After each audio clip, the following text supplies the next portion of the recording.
If you're about to spend anywhere between $900 and $14,000 on a watch, stop.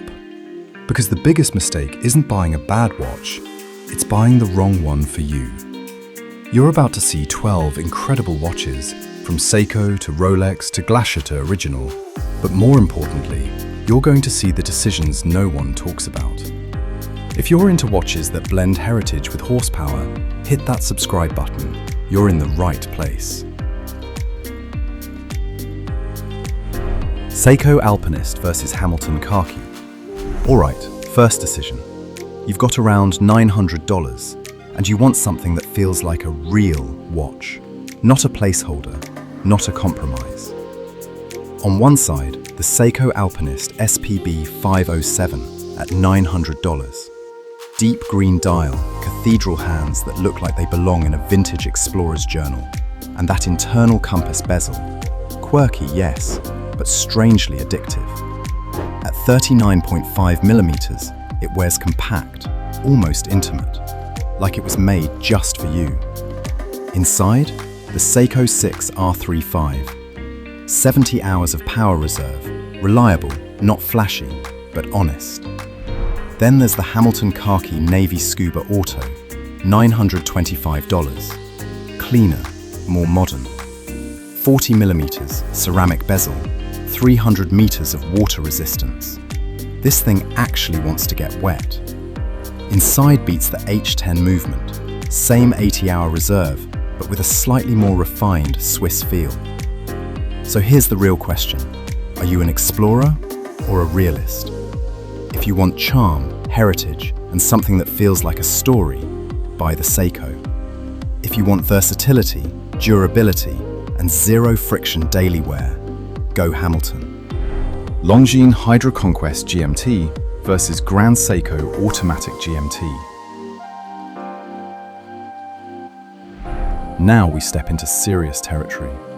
$3,000 to $5,000. This is where taste starts forming and mistakes start costing real money. The Longines Hydro Conquest GMT, $3,350. Bold blue dial, ceramic bezel, and a true GMT function, powered by the L844.5. Silicon balance spring, Flyer GMT, jumping hour hand. At 43 millimeters, it wears like a statement. Not subtle, but confident. This is a tool watch that doesn't apologize. Then, Grand Seiko Automatic GMT, $5,400. And this is a completely different conversation. Cream dial that shifts like aged parchment under light. Heat-blued GMT hand, Zaratsu polishing so sharp it feels like it's cutting through the air. Inside, caliber 9S66, high beat precision, 72-hour reserve, and finishing that quietly embarrasses most Swiss brands at this price. So ask yourself, do you want capability or craftsmanship? If you want a robust, modern travel watch, Longines wins. But if you want something that feels like art on your wrist, something collectors notice instantly, buy the Grand Seiko. And hey, if you're into watches that blend heritage with horsepower, from spring drive sorcery to twin barrel beasts, hit that subscribe button and turn on notifications. You're in the right place. And hey, if any of the watches I've mentioned have sparked your interest, or if you're deep in a late-night grail hunt, I've got links in the description that go straight to exquisite timepieces who I'm proud to call our official sponsor. They're an authorized dealer for over 80 luxury watch brands, from Grand Seiko and Tudor to independents like Angelus and Ball. So you're browsing real inventory, backed by real manufacturer warranties with global shipping. And for viewers in the US, they offer free shipping on all orders over $1,000. I've personally bought from them, and I only partner with retailers I'd recommend to a fellow collector over coffee. You'll find the links in the description if you want to check them out. Alright, back to the chronos. Tudor Flamingo Blue versus Tudor Carbon Chrono. This is where things get dangerous, because now you're not buying watches, you're buying emotions. The Tudor Black Bay Chrono Flamingo Blue, $6,775. And yes, it's loud. That turquoise dial doesn't whisper, it shouts. 41mm, steel case, classic panda layout flipped into something playful. Inside, MT5813, column wheel chronograph, vertical clutch, COSC certified. It's serious watchmaking, dressed like a beach party. Then there's the Black Bay Chrono Carbon 25, $8,425. Same movement, but completely different personality. Carbon case, stealth aesthetic, lighter on the wrist, darker in tone. This one doesn't need attention, it quietly earns it. So here's the uncomfortable truth. Are you buying for now or for 5 years from now? The Flamingo is pure dopamine, fun, addictive, but risky long-term. The Carbon? Safer, more versatile, less exciting, but more sustainable. If you want a watch that makes you smile every time you look at it, Flamingo. If you want one you'll still respect in 5 years, go Carbon. The Omega Aquaterra Turquoise Dial, $7,400. Now this one sits right in the middle of that danger zone, and at first glance, it feels like the perfect balance. That teak pattern dial, cut horizontally, catches light like ripples on open water. At 41mm, it wears clean, sporty but refined. The polished center links add just enough flash, maybe a bit too much for some. Inside beats the coaxial master chronometer caliber 8900, METAS certified, anti-magnetic to 15,000 Gauss with a 60-hour power reserve. Technically, it's a monster. But here's what matters after ownership. This watch tries to do everything, and sometimes that's exactly the problem. If you want one watch to cover every situation, this is it. But if you crave personality, it might feel a little too safe. The Omega Speedmaster, first Omega in space, $8,900. And this is a different kind of pull.